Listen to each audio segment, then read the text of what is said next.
ಅಯ್ಯೋ ಅಯ್ಯಯ್ಯೋ ಶಿವನೇ, ಯಾರಿಗೆ ಹೇಳಲವ್ವ ಸೂರಮ್ಮನ ವ್ಯಥೆಯ, ಕರುಳು ಹಿಂಡುತ್ತೈತೆ ಈ ಕಥೆಯ. ಬಂಜೆಯೆಂಬ ನಿಂದೆ ಬೆಂಕಿಯಾಯಿತವ್ವ, ಊರ ಜನರ ಬಾಯಿಗೆ ತುತ್ತಾದಳವ್ವ ತಾಯಿ, ಯಾರಿಗೆ ಹೇಳಲವ್ವ ಸೂರಮ್ಮನ ವ್ಯಥೆಯ. ಒಡ ಹುಟ್ಟಿದ ಅಣ್ಣನೇ ಆಶ್ರಯಾಗಬೇಕಿತ್ತು, ಅವನೇ ಆಡಿದನವ್ವ ಅಸಹ್ಯದ ನುಡಿಯ. ಗಂಗೆಯಂತ ಮನಸ್ಸಿಗೆ ಕೊಳ್ಳಿ ಇಟ್ಟನವ್ವ, ಶಿವನ ಪೂಜೆ ಮನಸ್ಸಿಗೆ ಕೊಳ್ಳಿ ಇಟ್ಟನವ್ವ, ಶಿವನ ಪೂಜೆಯ ಕಿತ್ತು ಮನಸ್ಸಿಗೆ ಇಟ್ಟನವ್ವ ಇಡಿಯ. ಶಿವನೇ ಶಿವನೇ ಎಂತ ಪಾಪಿ ಅಣ್ಣನವ್ವ ಅವನು.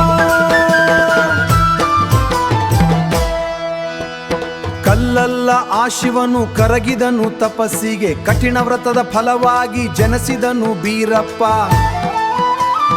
ಗರ್ಭದಲ್ಲಿ ಹೂವೊಂದು ಅರಳುವ ಮುನ್ನವೇ ಪಾಪಿ ಅಣ್ಣನ ಕಣ್ಣಲ್ಲಿ ದ್ವೇಷದ ಕಿಚ್ಚು, ಹುಟ್ಟುವ ಕಂದನ ಮುಗಿಸಲು ಮಾಡಿದನವ ಸಂಚು.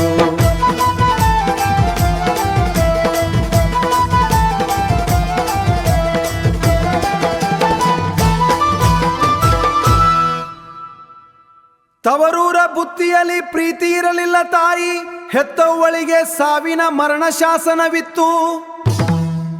ವಿಷದ ಬುತ್ತಿಯ ಬಾಯಿಗೆ ಇಡುವಾಗ ಗರ್ಭದೊಳಗಿನ ಕೂಸು, ಉಣ್ಣಬೇಡವ್ವ ತಾಯಿ ಎಂದು ಕೂಗಿತವ್ವ.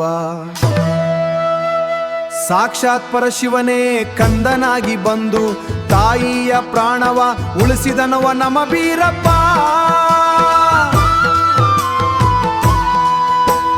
ಹೆರಿಗೆಯ ನೋವಲ್ಲಿ ನರಳುತಿಹ ತಾಯಿಗೆ ಬಂದರವ್ವ ಸೂಲಗಿತಿಯರು ಯಮಕಿಂಕರರ ಹಾಗೆ, ಹುಟ್ಟುವ ಕೂಸನು ಕೊಲ್ಲಲ್ಲು ಅಣ್ಣನ ಸುಪಾರಿ. ಜನಿಸುವ ಮುನ್ನವೇ ಬೀರಪ್ಪ ತೋರಿದನು ಪ್ರತಾಪ, ಜನಿಸುವ ಮುನ್ನವೇ ಬೀರಪ್ಪ ತೋರಿದನು ಪ್ರತಾಪ. ಅಟ್ಟಹಾಸದಿ ಬಂದವರ ಸೊಂಟದು ತೀರಿಸಿದನು ಕೋಪ, ಅಟ್ಟಹಾಸದಿ ಬಂದವರ ಸೊಂಟದು ತೀರಿಸಿದನು ಕೋಪ.